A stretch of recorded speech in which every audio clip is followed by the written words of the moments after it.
The ideas that gave birth to our nation are the ideas that our nation is resistant to right now, and we should talk about that all the time. In a world where narratives are shaped by corporations and gatekeepers, independent voices matter more than ever. Badlands Media brings together citizen journalists, researchers, and independent thinkers. The truth is triggering. Question the narrative. Explore the facts. It's authenticity, courage, resilience. Search for the truth others won't. It's not about being first or being right. The information war is changing. It's about being authentic. Embrace the friction. Embrace the friction. Shut the f*** up. Authentically antagonizing. Join the movement. I'm going to say how I feel. Follow Badlands Media. This is about the future. The Badlands. What are the Badlands? Explain those Badlands. That's a hell of a name. I don't consider myself a conspiracy buff at all, but when they get a lot of coincidences, I get a little suspicious.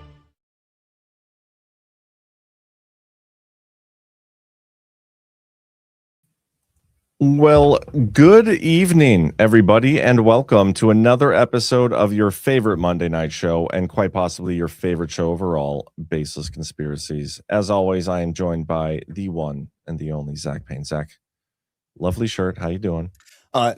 Thank you very much for noticing, John. Give me the perfect opportunity to tell everybody that this is the official tripod shirt. If you'll see right there, God, I'm backwards, but yeah, you can see there's a frog on my shirt. So that is rest in pieces. Yes, peace. I mean, peace. That's what I meant. The leg is long gone, but his whole body was together when he died. How do you, as far as you know, you can't confirm that. Well, I mean, I know that these frogs are territorial. I know that they stay within a given range. And I know that he was pretty beat up the last time that I saw him. And then, c'est la vie, sayonara, he was gone. He's in a better place than Zak's backyard, which is hard to imagine something like that even existing. But anyway, guys, I'm pretty excited. I don't know about you, Zak, about our guest tonight. We are bringing on a guest, and we're going to be talking about Hitler's micropenis and the Prussiagate series. But hopefully, mostly, it's just the micropenis of Hitler. We'll see. But before we bring him on, let's get a quick word from a couple of our sponsors. And first up, we're going to talk about ourselves, softdisclosure.com. One hero, one mission, to deliver softness to America.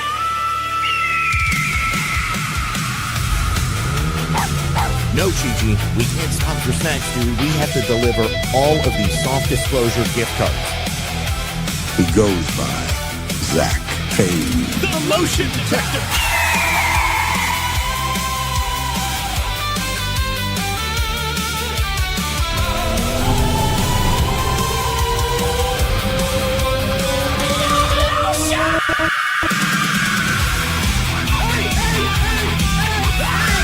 Hey, stop fighting over the beer brush.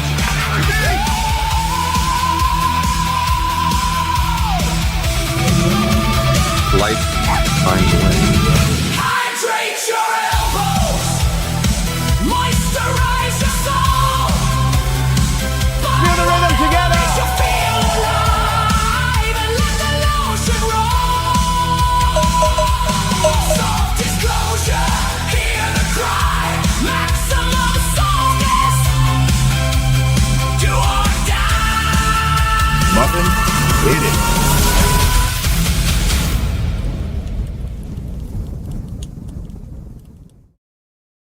softdisclosure.com, and shout out to Scheisler. Said she just placed another soft disclosure order and she loves the products. She's a smart woman. She is. Oh, no, wonderful woman. Love those two. But you'll see plenty of reviews just like that on our website, softdisclosure.com. Promo code Muffin hit it for, I think it's 15% off right now, which is awesome. Yeah, it's a really good deal. The second sponsor of today's show, the people who help make this even happen, is Patriot Protect. There are hundreds of data broker companies publishing your name, family members' names, your address, phone number, and anything about you that's ever leaked online. maiden names, old addresses, tax records, emails, all sitting there unless you actively take it down. Someone who knows what they're doing can find where you live, where you used to live, when deeds changed hands. They can map out your life. That research is easy to do, and plenty of people are doing it, don't have good intentions. If you don't want someone jumping on your Facebook because they figured out your account, found out your birthday, and use that to answer your bank security questions after finding your login on the dark web, you can do something about it. Patriot Protect gets your information removed from data broker sites before anyone gets the chance to use it. This isn't something you do after someone's stolen from you. It's something you do in advance. Other services alert you once your money is gone, but Patriot Protect makes sure you're unsearchable in the first place. A phone scam can run you thousands. It's cheaper to head to patriot-protect.com/baseless and use the code Badlands for 15% off. And the link is also in the description of this video. Get some camouflage and become unsearchable. All right, man. Without further ado, I think we should probably bring on our special guest. What do you think? I think it's a great idea. Yeah. All right. It's not often I don't have to sit back, or excuse me, it's not often that I get to sit back and that I don't have to bring the conspiracy. Yeah, I'm excited about this. Yeah. I've talked to him a few times. I guess more recently we had a Zoom call and we kind of outlined what this might look like. So it should be a pretty good one. I just noticed though, Zach, the thumbs up under your image, it's almost like it's holding you up. Ah, in the background there. I see it now. Yeah. All right, let's bring on Tim. What's up, Tim? Or hello, gentlemen. How you doing? Good to see you guys.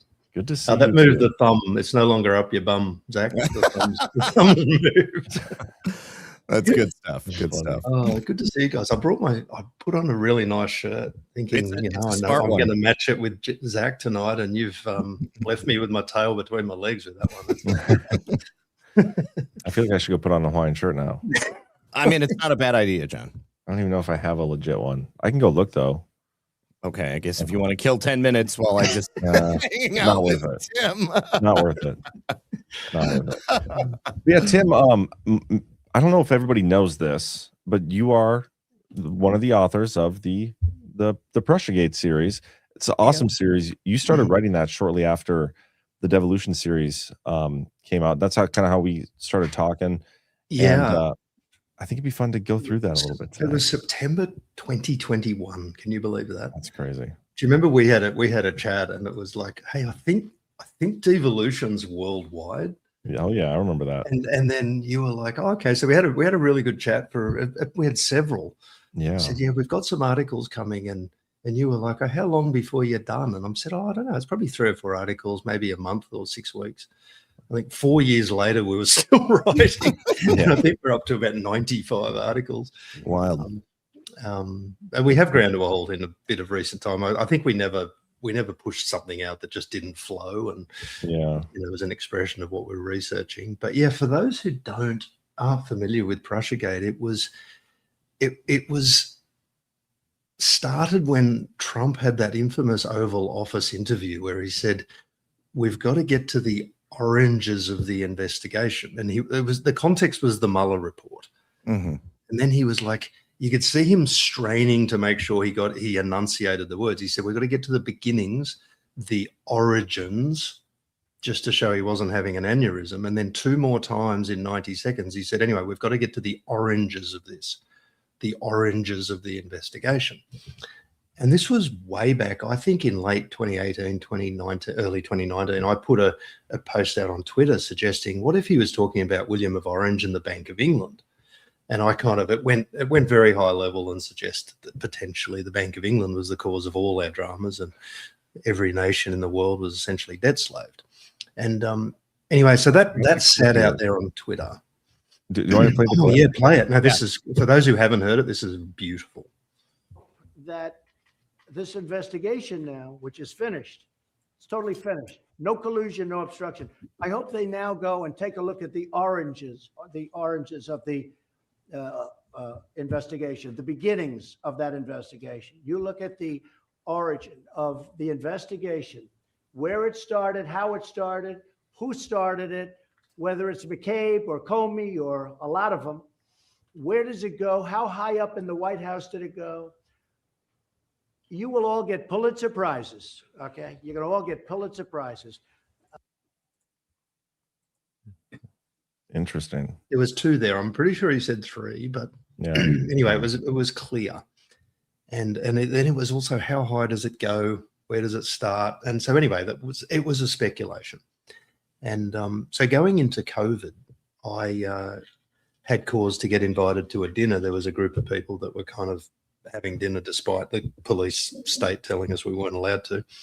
And so I walked into this particular friend's house, who's now a friend, and the smart side of Will Zoll in our partnership. But it was we got chatting, and he was like, "Oh, you were the one who wrote that article about the oranges." He said, "That's crazy," and he said, "You know, now what I will point out that his upbringing was Dutch, so he was like." The oranges, that was essentially the merging of the House of Hohenzollern with the Teutonic Knights, and that became the Prussian army, and they were wild. They were known as an army that controlled nations. And he goes, can you speak to the House of Orange a little bit? Like, get into more of that for those who aren't familiar. Yeah, so you're dealing with a royal line, but it was forged out of a merger of the House of Hohenzollern, which was Dutch. So you're dealing, and the Hohenzollerns are still, ironically, today still fighting over who owns the castle. There's 2 cousins locked in a legal battle. Wow. Frederick and Karl, I think their names. That's funny. But yeah, so and they merged with the Teutonic Knights, and they became a very formidable power because the monarchs were fearsome in these days. And the Hohenzollerns became famous at one point as well because they essentially controlled both sides of religion, the Protestant and the Catholic side, and which might become notable when you think about banking and Vatican. But I don't want to get too low into the weeds on all of that. But essentially, that region became the region of Orange, and despite the monarchy and all of that, and what that was William of Orange from that particular region, and he got brought in to solve a problem with the English crown in the mid 1600s. So again, just a very high level summary. The Hanseatic League merchant traders infiltrated England in the mid 1600s and started building their capacity in all the livery companies which had been set up in the 1300s. Probably even earlier, and so they became the people who could vote in Parliament, and they were ironically known as free men. If you were the head of a livery company, you were a free man, as distinct probably from everyone else. And what happened was the House of Stuart, no relation to my spelling, which is EW, but UART, they had King Charles I and King Charles II had literally spent most of their money on hookers and blow, and as one does. They were known. Like, there's even one of our articles. We have all the prostitutes, or what were they, concubines, or whatever they were called in those days, that King Charles II had spent money on. And anyway, the gold merchants had essentially allowed the bank to leverage their money, and the bank had lost it all. And what had happened was the English crown at the time had said, "Oh no, we're good for money. That let's have these wooden tally sticks. They're as good as gold." Now, we've all seen Dumb and Dumber. Remember when he opens the briefcase and it's like he spent $1 million and all the IOU posted there, they're as good as cash. That's sort of what the bank, the House of Stuart was doing in the late 1600s. And James was the next king that was going to be on the line, but he was a Catholic, and so they didn't want him in the crown. So the gold merchants went over and did a deal with William of Orange and said, "Hey, we want to do a bloodless coup and come and take." So there was a whole lot of funders with names that I can't even remember, but some really obscure Dutch families funded him. And then you had Pope Innocent XI, I think, was heavily involved. He'd put together the funding program. So you had the Vatican involved from right back then. And you then had, in 1688, William of Orange became king, and he reconstituted the square mile of London, which had been really formalised by William the Conqueror in 1066. And what's crazy, I won't go into this too much, but it's so insanely cool. The Londinium was created by the Roman Empire in 43 to 47 AD. Yeah. They even called it Londinium. And so they were storing stuff there. A lot of goods were going through. And then eventually the Romans went, hey, well, this could be a really good toll gate. And so that square mile of London has carried right on until today. And essentially what happened was the gold merchants didn't want to lose their money despite having all these tally sticks. So they got all the other wealthy families in London to come in and essentially invest $10,000 and became a bank that was essentially owned by the people and the government. Wow. And what it did was it obviously grew, and the tally sticks became equal to the value of gold again. They were able to not lose their shirt. But very quickly we moved into the mid 1700s, where you had Frederick the Great, who was known as one of the most incredible war strategists in the world. They became very tyrannical in taking over, seizing control of, European nations, Poland and Germany. And pretty quickly you'll recognize the dates that when you being the US people, were sending these letters to the English crown in 1772, 3, 4, 5, saying, hey, can you stop taxing us? Can you stop with these excessive tariffs? That the Prussian regime, or the power brokers that were embedded within the English crown, were well aware of what was happening. And so essentially that's where we're starting. This whole banking empire, and remember, they were an army that controlled nations. They went into the world, and our hypothesis was, what if they did what they always did? They were an army who controlled nations. What if they never disappeared? Because they were covert. They would infiltrate the country next door, have a war, conveniently lose. The losing country that had been the army then got flooded with new money so they could build back better. And the country that just won the war became the army. And so it rolled on. And my friend said to me, he said, hey, if you're right, these people never left. We should be able to find them.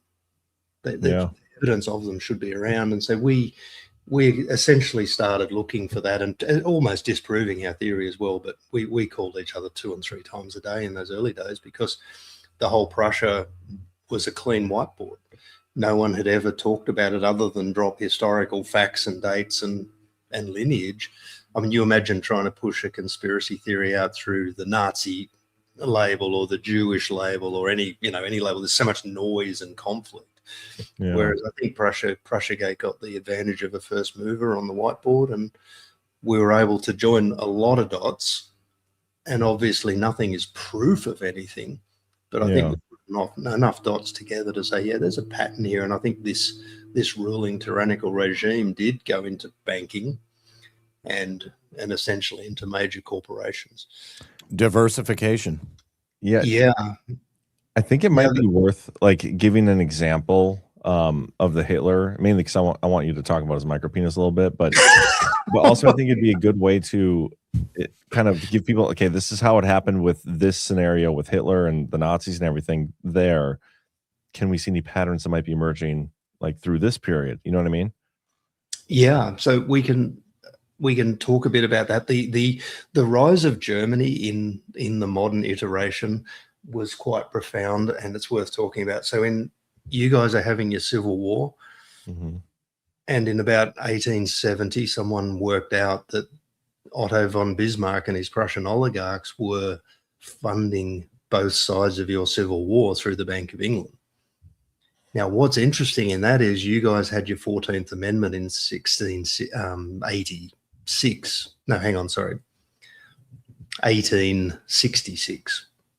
Yes. And it had a public debt clause that said if any nation committed an insurrection against the US, any loan to that nation was null and void.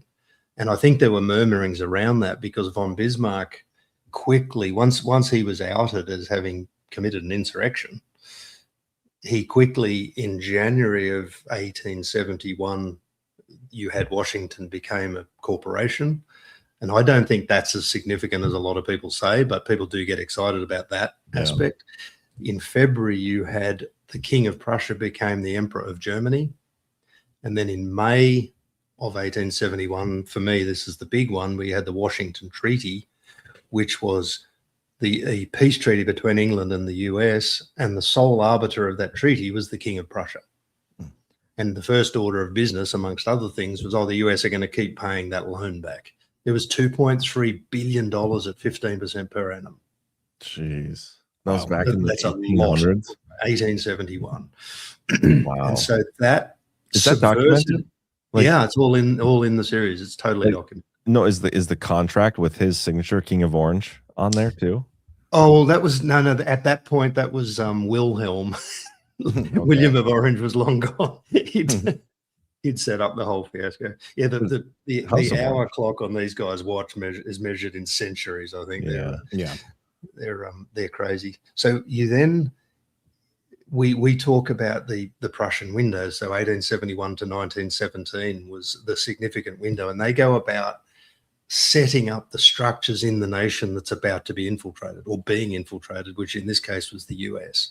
So you had Charles Pfizer and Kuhn and Loeb and all these names had come over in 1848 already. The exact same model has happened with the Hanseatic League merchants in the mid 1600s. So you can research the 48ers, and the names are pretty impressive.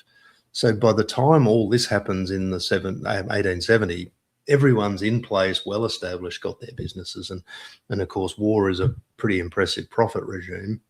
And interestingly, the US was goaded into the war in, I think it was July of 1917 from memory, which when a German trading vehicle fired on a US ship, which is ironic because the Emperor of Germany was still the arbiter of the peace treaty when this happened, which brought you into the war. Like, it's crazy. And so, I won't go into the weeds too much, or we can go anywhere, but Germany was the last point where this empire launched and became invisible. We talk around Poland, we know all of the Franco-Prussian wars and all of that, but they were doing this pattern of infiltration was there. And I truly think at some point these power brokers said, let's have a crack at doing the whole world using this same formula. Wow. And hat tip to them, they did a pretty damn good job. If sometimes you do have to salute your enemy. So you move in, obviously the Weimar Republic was an example where you have, I think what they do is as they got bigger and bigger, they use that Marxist revolution to try and create so much destabilization in a nation that the only solution is a state-led solution. And so a lot of people liken, for example, Trump to Hitler. But the thing is, you don't have the same constitution. Your constitution is firmly, embedded with the people under God. And so while ever the people are awake and conscious of the system of government, they're God. And I've met enough of you guys to know that enough of you are. You understand it's a significant experiment. It's had a divine hand in its upbringing, and you guys understand that it's your God-given right to pursue life, liberty, and happiness however you want. And if a government interferes with that, there can be consequences. Whereas the Germans didn't have that. And so when you had a man like Hitler coming out, putting out a fairly nationalistic message, but you understand the powers that be in the background were essentially going, we want a tyrannical response to deal with the Weimar Republic, which I might add had become so degenerate that people were selling their children into sex slavery. Yeah. And do you want to know where you ordered the child? Through the chemists. The pharmacists of the day were where people were ordering, and you would order things like pizza with certain toppings. I kid you not, this is not new. And so it would be like, I'm having an aged 11-year-old pizza with a such and such sauce, and they were making their orders through the pharmaceutical. No way. Wow. I'd never heard that before. It's crazy. I mean, it was absolutely horrible.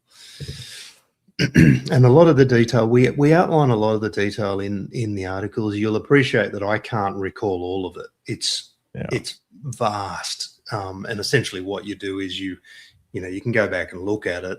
But in general terms, this is what was taking place. So you said they went quiet, behind the scenes. Well, why do you think they decided to take that approach versus the traditional? Is because like the sign of the times, like times are changing, need to start doing things differently, or what do you think? No, I think they were covert. So they always use the ambassadors were the main area that the Prussians used. So that an ambassador would go forward into the next country, and essentially you'd have cousins marrying and all the usual stuff. And so you'd have relationships and deals that were done at the level of the monarch and the ambassadors. Mm. And it would be, yeah, we've pretty much run out of puffy. We're ready to tax this nation indefinitely. Do you want to be the next power? Now, whether it was organized that overtly, we will never know. But we've got too many data points to show that that was what was happening. And so when the Germans infiltrated the US, by, as I said, it started with the 48ers. But we, in our series 1871, we provide too much data that just shows that these people were building the big enterprises, the big companies. I mean, they were fantastic industrialists. And by the time we go into, I think one of the series was the Council of the Gods.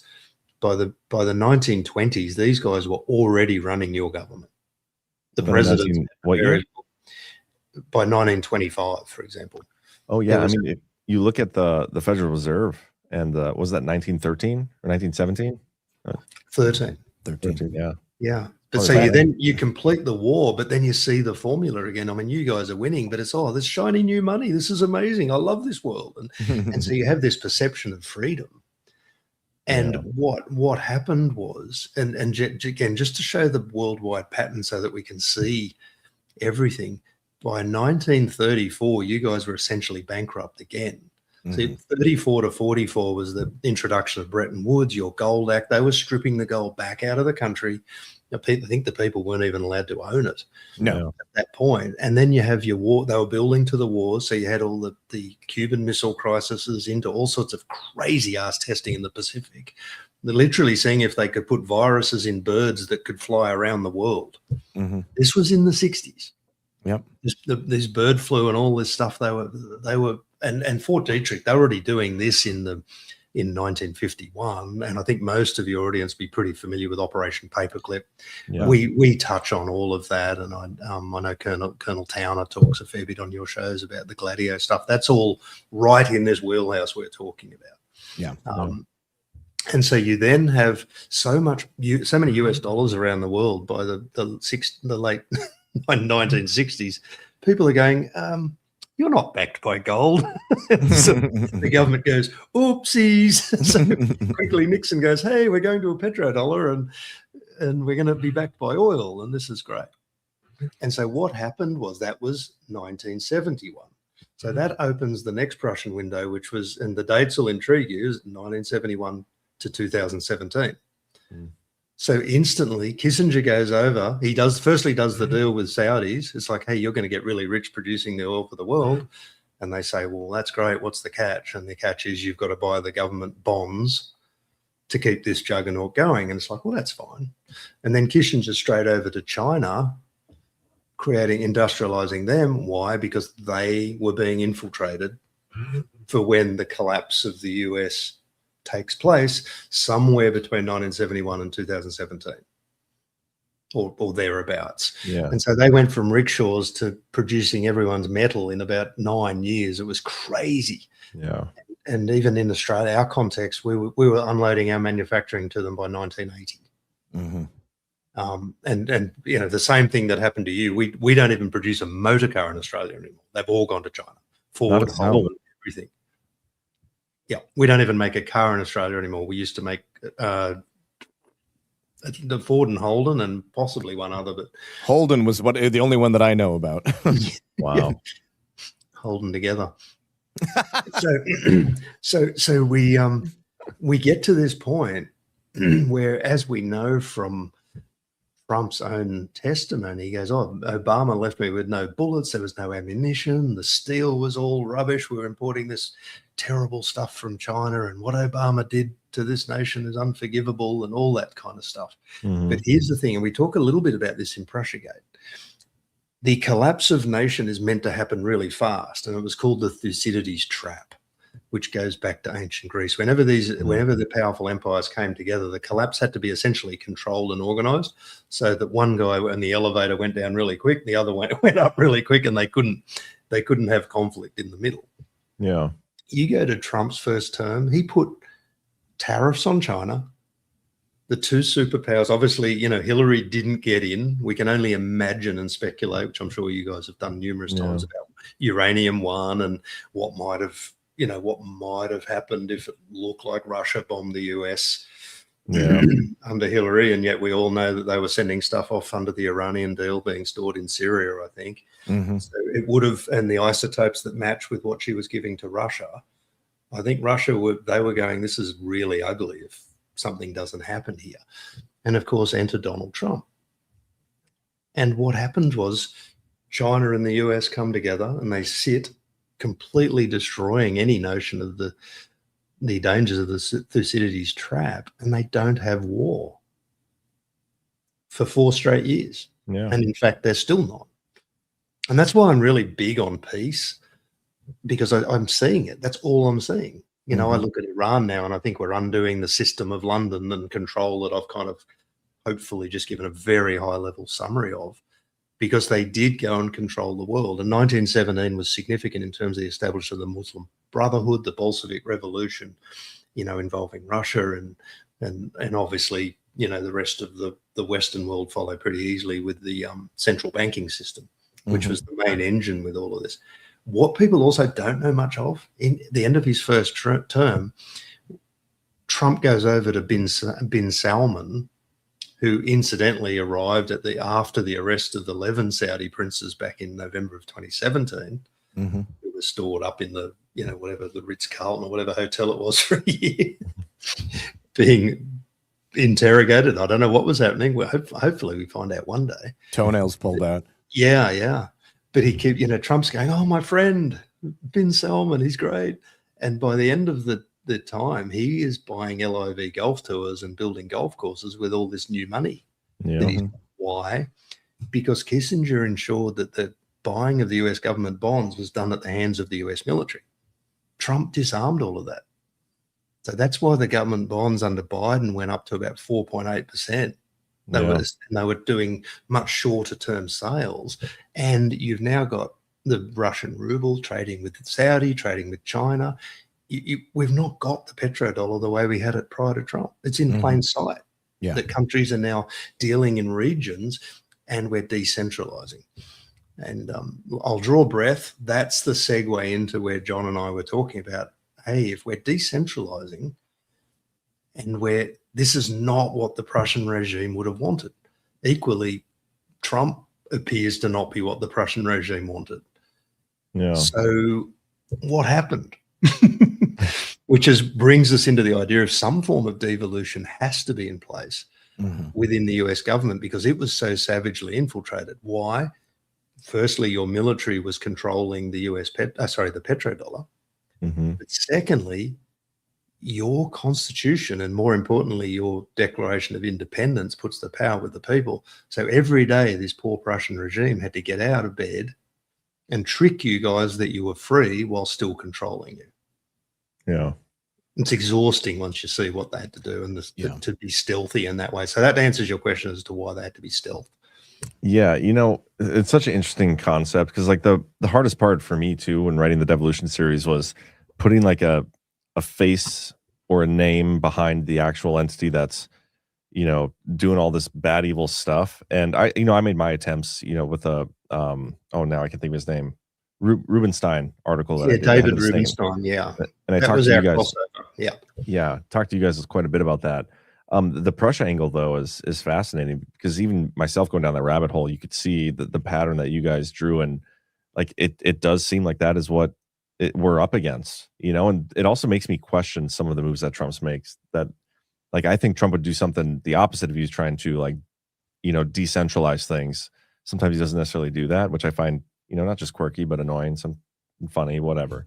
But yeah, what do you guys like when on a daily day-to-day basis, when news comes out, like, what do you guys use to like map onto the Prussiagate theory? Like, do you see stuff every day that's like, this is kind of like a Prussia proof? Yeah, so I don't know whether you guys, there's a guy on Twitter, Jeff, he goes by the guy on the couch, I think 17 or the debriefing 17. He's put Prussiagate, devolution, loads of other stuff into AI, and he's trained an AI he feeds in daily news and comes up with an AI derived report. Oh, cool. So it's very, very cool. He put an article out overnight actually that was very clever. So what he's essentially looked at is that you've got 5 regions of Earth that are cleaning house financially. And what you'll appreciate is that when you clean house in regions, the world has become so inextricably linked that there's going to be blowover into other areas. And he said the best he can understand is they've all agreed to just not worry about the collateral damage. It's like, hey, we know we're all cleaning house, we're putting dust and mess everywhere, but we'll all just roll on together and get this done, which is, again, not so much criticizing or judging other people's political ideals or views, because the cultures are so different, but just getting rid of this new world order.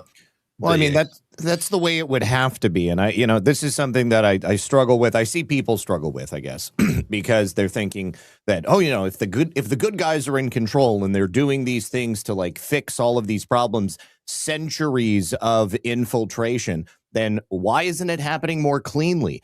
And I'm like, you just answered the question. We're talking about a group that literally thinks in terms of like eons, centuries of control, plans that eclipse your life and mine.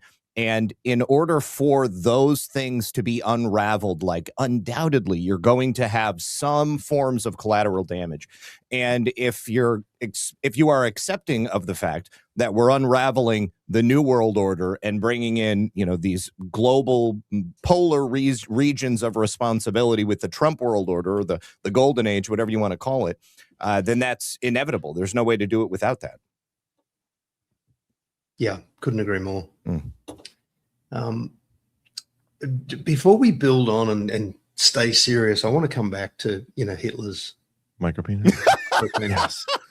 Because tell the story. There is no However doubt. short it might be. Tell the story. I've got one point to make.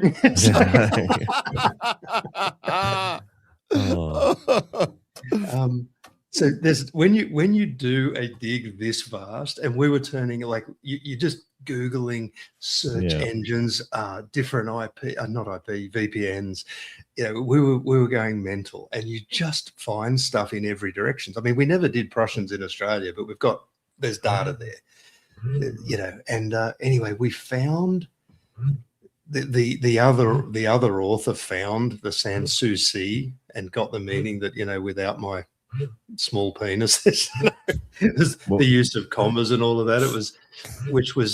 That was Frederick the Great's holiday home that he made after his father was such a savage man that he found out that Frederick was actually gay and had been dating this young 18-year-old man. And anyway, the two fled, and Frederick's father sent his military out to grab this guy and beheaded his boyfriend in front of Frederick. Oh, jeez! Like at 18 years old. Brutal. That was the kind of system we're dealing with, and Frederick, who may well have been a gentleman, I don't know at the time, but he certainly became one of the most fearsome tyrants on earth, and certainly waged war everywhere. But what was interesting was that as we studied the idea of Frederick potentially having a micropenis, so did Hitler, and it was deformed. How do we know that? Like, because I've heard like varying accounts of this, that he didn't really have a micropenis. This is disinformation, just meant to like sully the memory of Hitler, because what a good guy. The source. So the source of it is in the Prussiagate series. We can argue about how solid that source is. How firm the source, how girthy that particular source is. What was the name of that article? Was it? It was the power of the Prussian micropenis. Oh, yeah, that's right. Now, It may have not subtle. It may have made Prussiagate as great as it was. It might. Now here's the question, because I see it in the chat and I was going to ask it. Have you connected Epstein to Prussiagate in any way? Because he has a deformed penis as well. I don't know that it's a micro penis, but it's like egg-shaped and certainly small. So you've nailed it. So right as we're researching this, the court cases are coming out. Mhm. It was the same damn month. And it was, remember, Harvey Weinstein as well had the deformed egg-shaped penis. Yes. So did Epstein. So this was all testimony coming from witnesses. Right. So, I mean, to this day, I don't know whether these are real accounts or just, the white hat idiots just giving us clues and hat picks. Humiliation ritual for Prussiagate. I mean, let's say it is true. Certainly, I think with Jeffrey Epstein, there were enough victims who all said the same thing. Same with Harvey Weinstein. And let's assume, for the sake of the argument, that Frederick and Hitler Adolf both had micropenises. If there is a genetic tie between all of these men, then that would mean ultimately there's a genetic component to the micropenis phenomenon, which I think there must be. Maybe it's just them all compensating for something, Well, okay. That could be. What was interesting, again, which I can't remember whether it's in this article that you're looking at, but everywhere that Hitler traveled, he took a large portrait of Frederick the Great with him. Ooh. And so there's a picture in his office has the picture of Frederick the Great on the wall. It might be in that video clip because he was known to be staring at it. Like he was infatuated with Frederick. Oh, it's a great movie.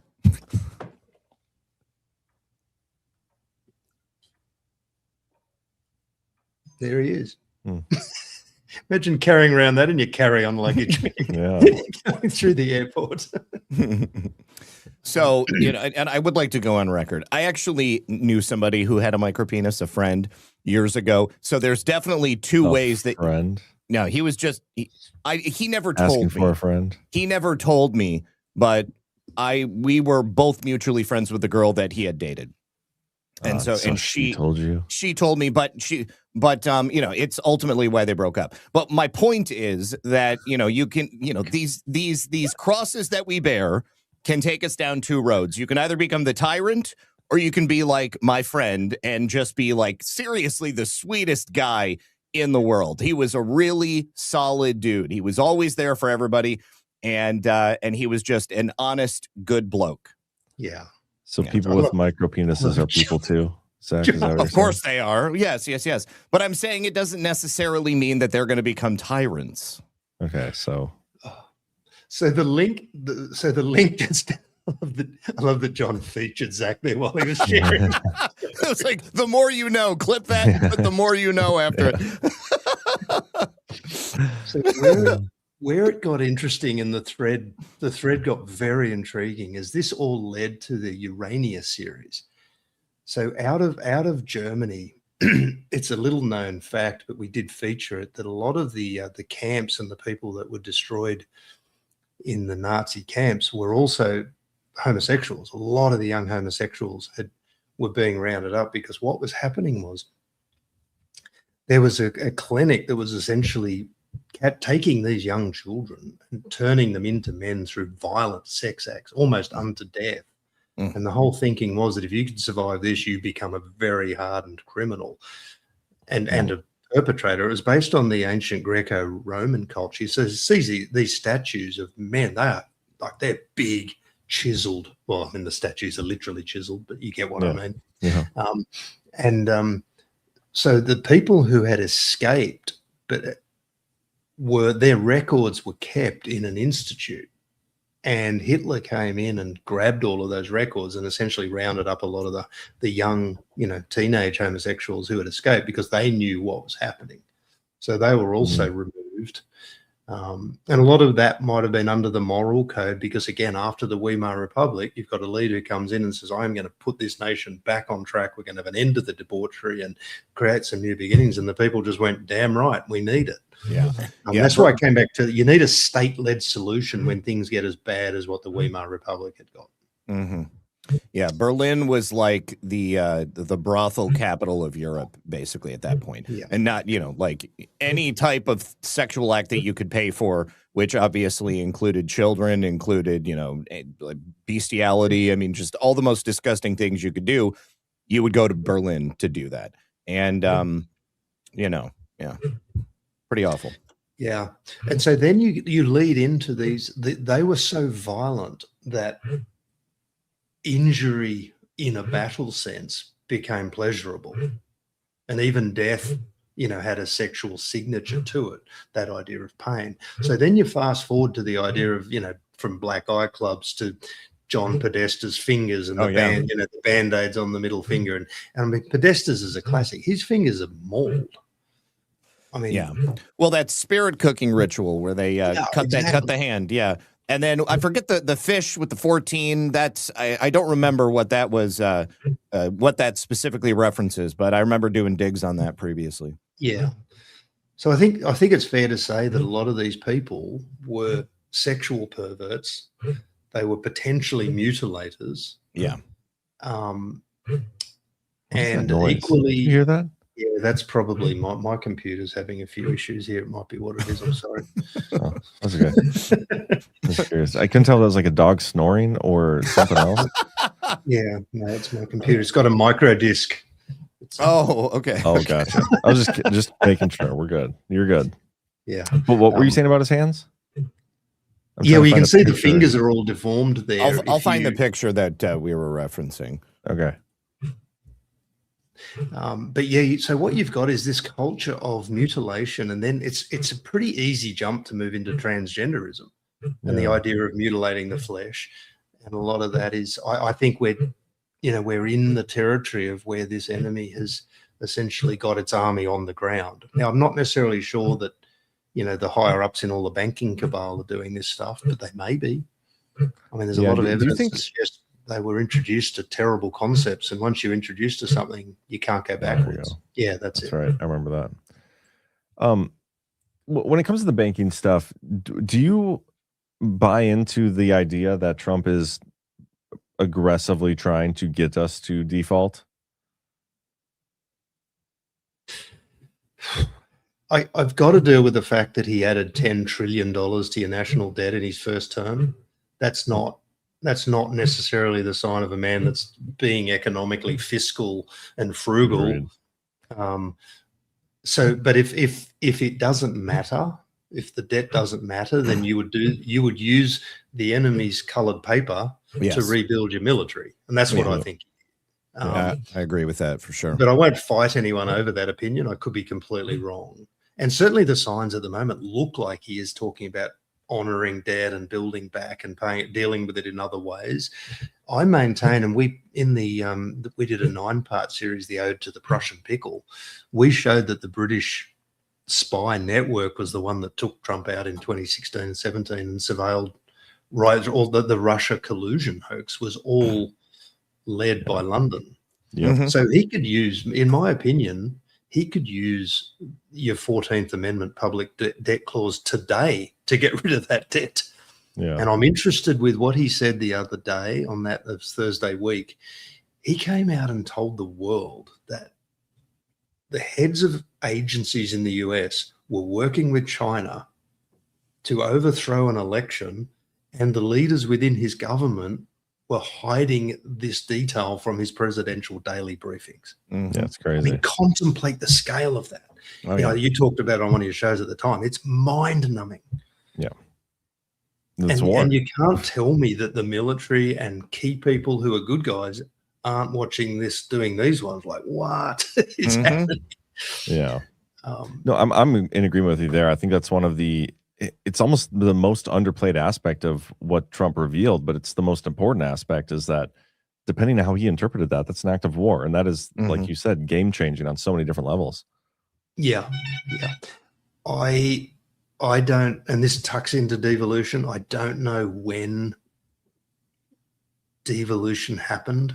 It could have happened exactly like I think your work was so critical for the Anon community at the time, who needed some wind in the sails. I remember all of that, because it was like we were getting no communication. We just all assumed at some point the truth will come out, Trump will take office again, and the whole nightmare will end, and we'll get the cleanup. I can't explain why we went round the garden. I think I said the other day, John, it's like we were about to land the plane, and the pilot went, "Sorry guys, we're going to do a go around," and we're all now just getting another meal and watching ridiculous movies in our headphones, fighting each other over who's watching the best movie. That's seriously what it is. It's so funny. So I don't know exactly what's happening, but I do think that we are in war, and I think he went to great lengths to tell us we're at war. He said, "I'm a wartime president." One of the most interesting things for me was the March 26th indictment of Maduro in 2020. Yeah. And then you had April 1st, I think, so 4 or 5 days later, you had General Milley talk about Venezuela. No one's going to be bringing drugs and stuff, anything, arms into our border. This is serious. And he didn't have the makeup and the dog collar on at that point. And then 6 years later, we get Maduro brought in with his wife and 4 changes of clothes on the plane. Yeah. I don't know whether the timelines we're getting are absolutely accurate, but all we've got there are theories, and that's what we're all kind of a bit just looking at, going, "Oh, that's all interesting." So the devolution could easily have happened then, but equally it could have. We've talked about it could have happened before Trump even arrived. Yeah, this is something we talk about all the time, especially on the Power Hour, especially lately when there's not as much like obvious devolution stuff going on. We get into some of the more broader discussions. Yeah. And it's impossible to know, and I try to stick to the more factual stuff that I can find, which is also very difficult to do. And, to me, I think he literally devolved it sometime in probably just mid-December, or maybe it was after J6, but sometime between the window of December 7th and January 20th. That's what I think. But in terms of how long the plan has been actually going on, that's also open for debate. But many people make arguments that happened well before Trump, and they're very compelling arguments. Yeah. We had some friends at one point said, "Hey, like we were looking at the whole Prussiagate story, and it was like, how do you think we're winning?" And the answer we gave was essentially decentralization. Yeah, that's a sign. There's nothing going the way of the globalists at this point, and certainly not the wake up of humanity. Like that just doesn't make any sense in terms of having a nice slumber taking place while you subvert the will of the people, but that's been the opposite. So these guys went and looked at where it could have gone back to, and they got to Eisenhower. Yeah, it's very interesting. So you had, we talked about the 1947 National Security Act, which we all know about with the CIA and the OSS being rebranded and all of that. But I didn't realize at the time that the Department of Energy was created and brought in a 1959 National Surveillance Act. He also introduced PEDS and Q clearance. And then continuity of government. His Eisenhower's the one who's like the father of the continuity government plans. Right. It's very interesting. It is. Now that's not to say they pulled the button way back then either, but they may well have got the tools in place. Yeah. That makes a lot of sense. I mean, it's hard to argue with that too. Yeah. I don't know. And essentially, I mean, correct me if you think I'm wrong, but if you've got PEDS and the president who can make strategic military decisions without Congress knowing, then essentially you've got a benevolent dictatorship, because your system of government still allows for the will of the people to prevail and keep a president accountable. So it's definitely not a bad dictatorship, but it does allow for dictatorial powers. Yeah. And we've talked about that too. It's difficult because it's not the form of government we want to be in, but it's kind of what we have if we're being honest with ourselves. And most people are okay with it because it's Trump. If it was somebody else, are we going to feel the same way? Probably not. But no, I mean, I see that too. And I personally, I think it's necessary. I mean, again, when you look at the entrenched nature of these people and what they've been able to achieve over all of these many years, I mean, right now, the Republicans control the House, the Senate, and the presidency, and theoretically the Supreme Court. And precious little is getting done in the way that it's supposed to be getting done.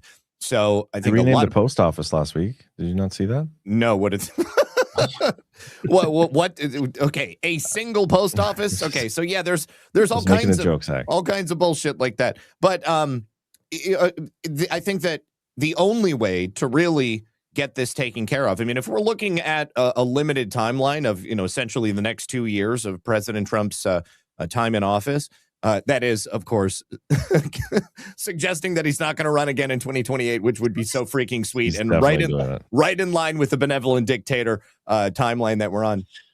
That's the only way to get this fixed, is to take some sort of grand gesture. And, to be frank, the people in the audience, I think they've been waiting, for a long time for something like that to happen. Like, you know what, POTUS, just snap your fingers, activate the military, put them on the street, and let's just start rounding people up. Because otherwise they're not looking to play ball in any way. I mean, like they're used to playing the game as it's played in Washington, D.C., which is the same as it's played in London, which is the same as it's played, in any of these places where they're entrenched. Yeah. Yeah, it's crazy. Fun fact about London: if you're in the square mile, there's no law that applies to you. What? Yeah, that's why a lot of the people located there. The Corporation of London, the chairman is the mayor. The king is only one of the board members, and it's colloquially known as the Crown. Yeah, don't you remember? Don't you remember, John, when we did the show on this? Yeah, I didn't. Yeah. I don't remember if you're within the 1 square mile. Yeah, because you're not in the UK. You're in sovereign land. It's like you're at the Vatican. Right. Oh, that's awesome. Yeah. So they go there and commit some crimes. Well, I mean, they do have their own police force. So, I mean, like you would be subject to the jurisdiction of the City of London, but you would not be subject to the jurisdiction of the laws of the UK. Now, theoretically, they could just hand you over to the UK cops and the government and say, this is what he did here. Go ahead. But I mean, I think ultimately what Tim's getting at is that the power brokers in the City of London are truly subject to the jurisdiction of no one because it's not the UK. They can can do whatever they want. Yeah. I would refer you, John, to part 4 and it's a big club and you're not in it. Yes. Before you go to London doing some weird stuff. Is that an actual part of the series? No. No. So I was going to go read it. I was like, that's perfect, dude. Yeah, I was like, what are the odds? And then you just rug pull me like that. How dare you? That's okay. Know what we should do real quick, though, is get a quick word from our final sponsor of tonight's show. Okay. And then, we can really go wherever we want with this. I'll probably leave that up to you, Tim, unless Zach has any ideas. Yeah, well, we've already killed 90 minutes, dusted them like it didn't happen. That's crazy. Okay, all right. Let's do we have gotta get that refreshed here. Oh no. Are we having issues with Rumble Studio tonight? Refresh. I'm working on it. Okay, there we go. Awesome. Rumble Wallet. Okay, quick question. How much control do you have over your money right now? And if you're watching the show, you're probably realizing it's not much at all. Technology has changed everything, and now it's changing how money works. Crypto started as a niche, but now it's going mainstream. Faster payments, more control, fewer middlemen. This isn't hype. It's just where things are going. And getting started today is easier than you think. With Rumble Wallet, you can buy Bitcoin, hold dollar-backed stablecoins, and even own digital gold backed by real gold, all in one place in a non-custodial crypto wallet, which means you, not a bank or a platform, controls access to your funds. And setup is super simple. It connects with MoonPay, so you can use your debit card, credit card, or bank account and be up and running in just minutes. And for a limited time, you can start your wallet with free $10 in US stablecoin just by downloading the wallet, entering the exclusive promo code Baseless10 when you sign up now. And you can even use your Rumble wallet to support your favorite Rumble creators like us here at Badlands directly. So scan that QR code, click the link in the description of the video, or go to wallet.rumble.com/baseless and download the Rumble wallet. From there, you set it up, get your free $10. If you have any questions, there are terms and conditions at rumble.com/promo official rules for details. All right. Where do you guys want to go from here? I was just having a bit of a look through chat to see if there was any clues. Well, we got 400 joules from Vernon Bird on YouTube, as well as 10 joules from Jimmy Graves, whatever that means. Oh my God. So you know how on Pilled, you've got like cans and shades and EMPs and all that stuff. Yeah. That's what YouTube is doing. Those jewels, those jewels are like half a penny a piece. And so it would take like 100 of them to equal 50 cents, 200 to equal $1. So 400 equals $2? 400 is $2, and it's called an eagle, apparently. I saw them this morning, but I didn't notice a message or a moniker next to it. But yeah, I think that that is pretty cool. 400 joules is Russian YouTube money. So thank you, everybody. Well, don't forget they get 25% of it. Yeah, that's true. Keith O'Higgins wants to know if Vienna sausages are Vienna sausages the micro penises of the wiener world. Oh my God. Yeah, he's a lively one, that Keith O'Higgins. But yeah, man. Do you anticipate you guys writing any more articles? Because I know for me with the devolution stuff, I was like, I know I'm not done with it, but it's just one of those like lull periods right now. There isn't a lot to add to it. Curious how you guys feel about yours. They just like they just burst out of you. Sometimes you get up and it's like you have this gnawing. It's like, oh my gosh. I did at one point, it was the Smithsonian. And I didn't know why, and I started looking and there was nothing. And then it all just came together, and that was when I found a lot of the Smithsonian was essentially, they were in 1848 as well, where why did the US Congress accept a $500 million gift from England? And I remember we talked about Congress screaming at a few people said, this has got to have strings attached. And we all know the power of the Smithsonian in terms of secrecy and all of that. So there's a lot of that. And then that was when we moved into the Council of the Gods and all of that stuff, where that's not the title we gave it. These people within your Congress were known as the Council of the Gods. Yeah, you know, Rubenstein, David Rubenstein, he was co-chair of the Smithsonian Institution for a while. Might still be. Yeah. So when we spoke, I think he was heading up the Alfalfa Club. Yep. And Carlisle Group, I think, or he was certainly involved in. Yep. In Carlisle. He's been everywhere. He's been on every like major deep state board you can think of, including Tsinghua University. Yeah. Wow. That's crazy. And I think you pointed out that Biden went and had Thanksgiving lunch with him at about 22. Yep. So that, look, I think where that all goes, and that was a crossover article between, I think it was, can't remember what we called it, Phi Beta Kappa, or I think that was the name of the secret society. But there was essentially evidence that a language was given to the Alfalfa Club that was from many, many centuries earlier that would be useful in setting up the Corporation of London, of Washington. And so I noticed someone in chat did talk about the idea that we're under maritime law or admiralty law. Prussiagate doesn't go into too much of that in detail because there's other people that have done it, but we certainly acknowledge that that's what the merchant traders did, that essentially placed humanity on the water. And a lot of the language we have around the banking system, and most of you would know it, but we have banks and currency and income streams and cash flow and birth canals, and your mum's waters break and you float the dollar, and there's a bit going on. And maybe that was the language of all of that. But it really also comes back at another thing is, did you guys ever really win the Revolutionary War? I think you won it to an extent. You won that battle. I think that's fair to say. But there was a retreat, and I come back to the fact that King George was the king of England during the Revolutionary War, and you'd been writing to him for 3 years. Like, it was not lost on the empire there that you were probably going to mount an army and you weren't happy with the British rule. Yeah. And I think they folded back pretty quickly. Ironically, formed the first secret society, English secret society in the US in 1776, which happens to be notable. I think that was Phi Beta Kappa. Really? I'm pretty sure it's in the article. Actually, I'm pretty sure it's in the crossover article. I apologize, I haven't memorized that one. I got my article version of it pulled up here where I quote you guys.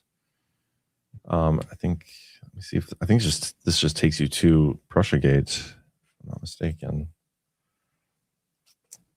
Yeah, I'll have to figure out which article you're referencing. Yeah, I'm pretty sure. Yeah, so it's Phi Beta Kappa. Man, you do have a lot of articles. Yeah, I know. It's crazy. Anyway, I won't get bogged down in it, but it's I think it's fair to say that the infiltration was starting probably then, and it's not lost on me that pretty quickly after you have wars of Waterloo and Battle of there's 1818, and so from 1812 to 1818 there's a lot going on. And you've essentially got, by that point, the Rothschilds are very involved in the modern banking system. It's, hey, you guys need to build back better. That's always the build back better that's not a new thing. It might have a different name, but it's a principle. And it's a good way of getting people to stand down. Like you think about, hey, stop with your conspiracy theories. We've now got new money. The kids need shoes. The kids need food. Stand down and don't be an idiot. Just let's make the most of it. And that's how throughout the centuries you've had the good people either die at war or they're essentially subverted by their own families, and for some good reason. Like some of the arguments put forward about feeding your own children are pretty powerful, to be fair. Do you think it's possible at all that the Q drops could have been that? Like, because it sounds like what you're talking about a little bit is pacification. People always ask, or I guess the people who hate Q think it either they're crazy conspiracy theorists or they think they're pacifying people. What you just described there kind of sounds eerily similar.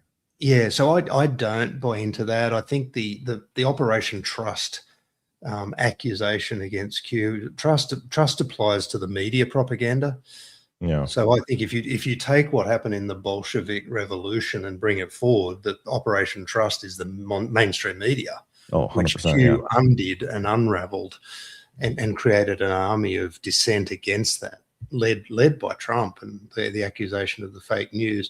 Now, here's where I'm also a little bit, I guess I've got my reasons for why I don't think Q was a stand down order.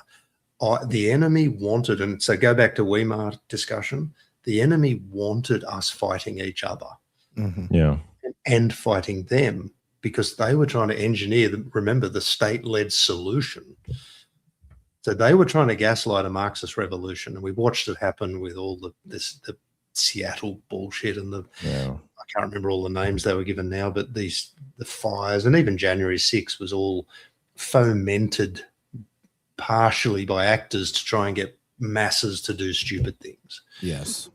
And that's what I think the patience of the patriots and the wisdom of what I would call more conservative side of government has joined the military and said, hey, yeah, we'll play a long game. We don't need this done in a year or even 8. Notwithstanding, I've had my reservations along the way, but I've found, I guess, a more mature piece that this is the right path. Yeah. Because the bloodshed, the Marxist enemy wants you fighting left and right and wrong, male and female, black and white, all the usual.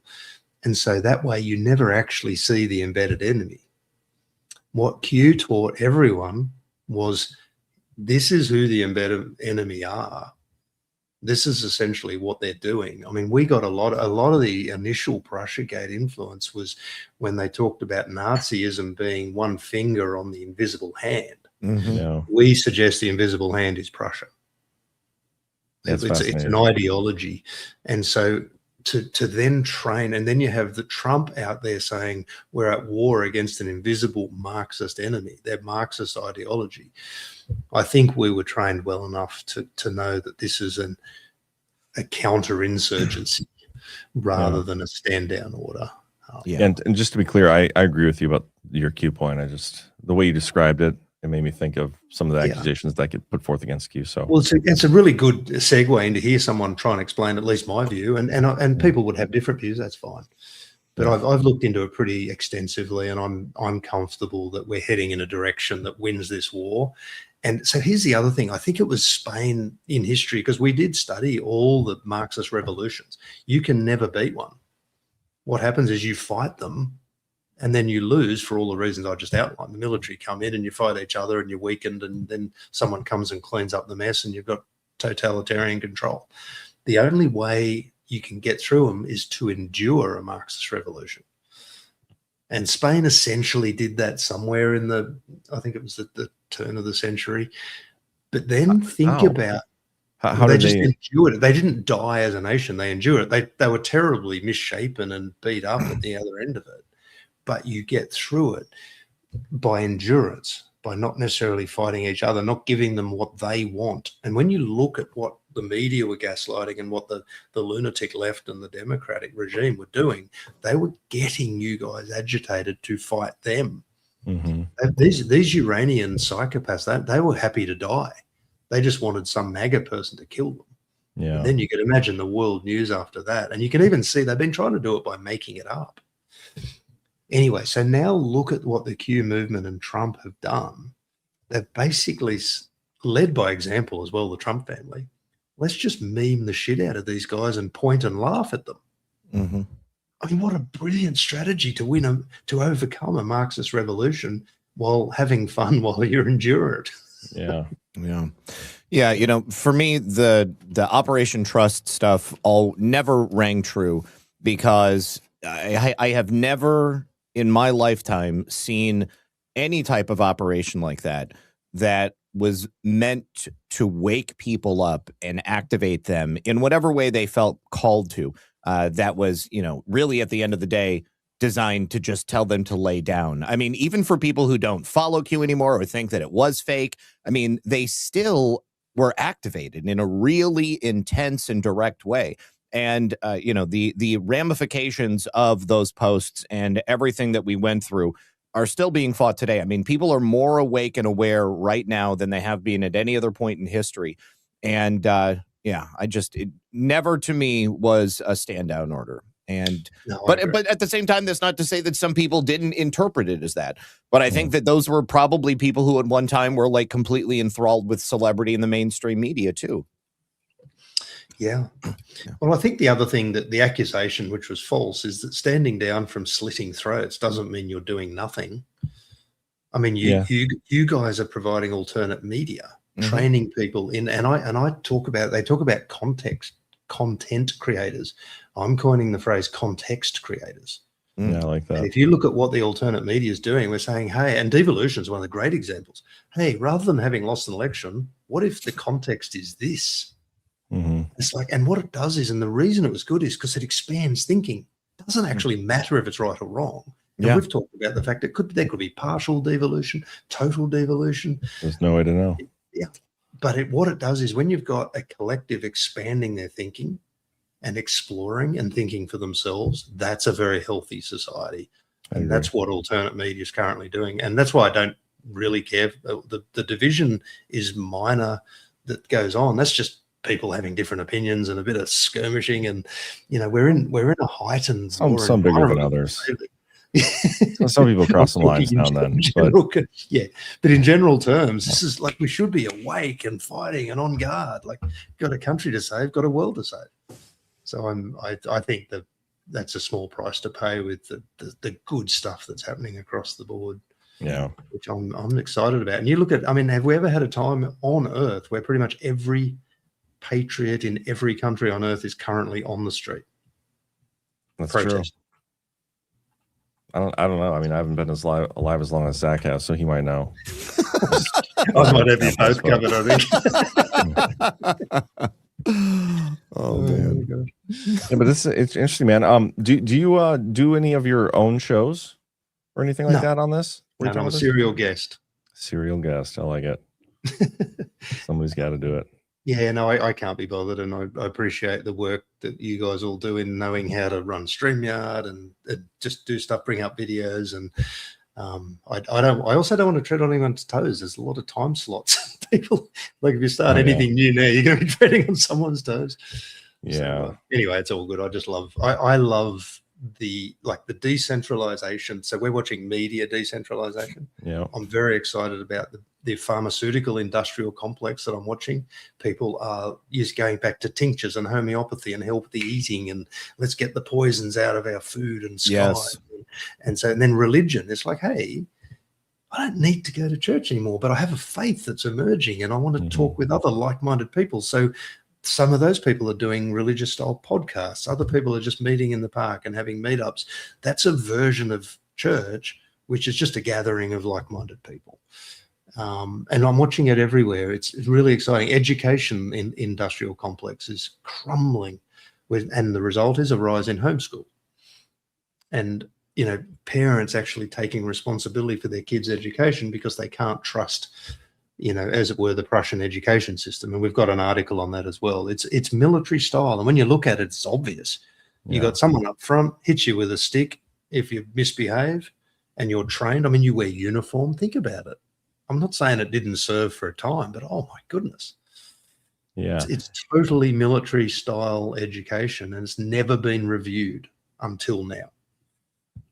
So that's where I look at that idea of a devolution at every level, whereas most of the devolution is happening naturally at the hands of the people, whereas I would say probably government and banking, because they're so inextricably linked. I think there's actual strategies in place that are doing that, and I think you probably highlighted certainly one of them within government. And I can accept as well, like, I think we're watching a controlled demolition. I don't think they want to go scorched earth, although many people that when I talk this way, they've got, I went and bought my Mad Max outfit. What the hell? Yeah. I want scorched earth. I do have one more question for you, actually. So earlier you were talking about state solutions, and like part of the regime and how they would kind of roll over these countries, topple these countries, they'd make it so bad and then provide them with the state solution. And everybody's like just so thankful for it. Like, that's kind of essentially paraphrasing what you said. Yeah. How much of, like, because what I see going on right now from a lot of the truth movement is wanting, needing, and asking for state solutions. Like, so many of the problems we have right now were created by our government, whether they're good people in government or bad or not or whatever. That's the same government with Trump in charge of, which we believe he's working to dismantle. But still, we're asking for, like, Congress to fix our elections with the Save America Act, and Congress to pass a law and save us from whatever other threat that they caused. Do you think we're falling into that same pattern of, like, wanting the state to provide those state solutions when we should maybe be advocating for our own instead? Yeah, great question. And absolutely, yes. So if I'll deal with Congress first, because I think your system of government, which is by the people for the people, allows for when you're observing Congress really well and holding them to account. I think that's fine, and it's still, systems of government are good. But I think the idea of what Trump declass this and do this, it's like, well, he kind of did, and there's other systems that need to also do it, which are clogged up. And I think everybody is wanting Trump, essentially, when they call for certain things, to be a tyrannical dictator. Yeah. And I think there's a brilliance to what he's doing in avoiding walking into all of that, much to the chagrin of many of the add-ons. But I think there's a wisdom there in the long term that will be profound. But what I would say is that humanity has never known freedom. Yeah. So the patterns of the mind will always lead you into essentially back to what you know and back to when you had a level of control that brought you peace and prosperity. And that's a well-documented kind of psychological fact. And even terrible example, but abused people will go back to a perpetrator. Yeah. But for these kind of reasons. And I think the transition that humanity is going through is very, very delicate at the moment, because we're moving to a realm we don't know. No one, like, true freedom in your context is really dangerous. And so I look at the Prussian regime and I look at the brilliance of governance and shipping and making aeroplanes. Look at all the industrial stuff. I mean, these people are brilliant. Are they all bad? Probably most of them. Yeah. So, but they've also looked after humanity at a time when I think we're looking now as many were not mature enough to look after themselves. Oh yeah, that's a good I mean, point. there's a lot of them still can't wipe their own ass, metaphorically speaking. It's terrible. And I wasn't probably ready. literally speaking too. Yeah. And it's It was getting COVID. worse too. It's funny. So yeah, no, it's a good question, and I think we've got to find the new patterns of freedom over time, and essentially go, well, like freedom is not needing a doctor, for goodness sake. Take control of your own body. Yeah. And, a doctor becomes a technician if you need it. There's a host of fronts where this has to be done, where we've got to actually get brave and we've got to get free, and it'll probably take a couple of generations. But I see you guys very much leading the way, which is exciting. That's why I'm very big on the US, and I love you guys. I'm really proud of the movement that is rising up and doing a good job, I reckon. Keep talking like that. We'll have you back as often as you want. Oh man, we'll call ice on you. Just kidding, bro. Oh man, I come to customs now, and they're like, "Good morning, Tim." I'm like, "Hey, boys." We're about at that time. Do you want to stick with us through the rants and stuff? Yeah, totally. I will mute because my computer sounds like a chicken coop here at the moment. I don't know what's going on, but yeah, no, I'd love to. That'd be good. Okay, awesome. And then before we do that real quick, I just want to put this in here. Oh, shoot, I got to add it. This August 9th, I'm going to be coming down to Florida. We're going to be doing a Badlands meetup in Jupiter. CanCon will be there. JB White will be there. All the important Florida Badlands hosts will be there. It's my daughter's birthday, and she's going to be in town. I haven't seen her for over a year, so John had to select the one day out of the year that I couldn't show up. Well, it's not often I come to Florida. I know. It's not even every year, but your daughter does have a birthday every year. Just saying. Yeah, but I mean, I haven't seen her on her birthday. I'm joking, dude. But yes, I'm going to be down there August 9th in Jupiter, Florida. You have to RSVP to badlandsmeetups@gmail.com, and then we will be in touch with you with the location and specific details. But it's that afternoon. So just mark it in your calendar. Be sure to RSVP and come hang out with us. It'll be a grand old time. And let's see what we got. We got a boost, I believe. 1027JS says, thanks, Zach and John, for this show. Thank you so much, Joe, my fellow North Dakotan. And then some rants here. 12 Indie Boy says, Gart Fever is back. We will be in Vegas in 49 days. Who's coming with? And yes, we are changing up the format of how we do these conferences a little bit. But yes, we're going to be putting those tickets on sale, I believe, like any day now. So just stay tuned. But I also have Gart Fever. Vegas was a fun one and will be a fun one again. Keith O'Higgins says, I think I already read this. Are Vienna sausages the micro penises of the wiener world? Yes, you did. I think that was a valid point. Mama Hood says, thank you, Jon and Zak. Great show. Tim is an exceptional guest. Thanks again. Yes, he is. He did a great job. And I would encourage you guys to go check out that series, Prussiagate. Is it prussiagate.substack.com? Is that right? Yeah, I'll put the link in our private chat, but that's you can do with it what you like. Okay. Yeah, I'll post that in the chat here in a second. Or Zach, if you want to grab that and post it in there, that'd be cool. Yeah, I got it. Quinn Dixapt says, very interesting show, guys. Thank you. Thank you, Quinn. Good to see you. Rosalinda, good to see you. Rosalinda says, just want to say hi to the handsome Thunder for Down Under. I'm assuming speaking about Zach. Careful, Muffin Gate. Rosalinda's straying. What do you mean? It's got to be me from Down Under, surely. Like, it's like remember my son once, he declared that I got second prize in the Father of the Year competition. I'm like, dude, how can someone where there's only one damn father, how can I come second? I feel like that's what just happened. Oh, that's funny. Oh my God. Muffingate69 gifted 5 subscriptions. Thank you so much, Muffingate69. And then Keith O'Higgins, I love Tim's view on Marxist defeat through humor. Socialism, fascism demands the means of production controlled by the state. I say we the people need to control the production of the memes. I like it. I feel like we're there. Yeah, I agree.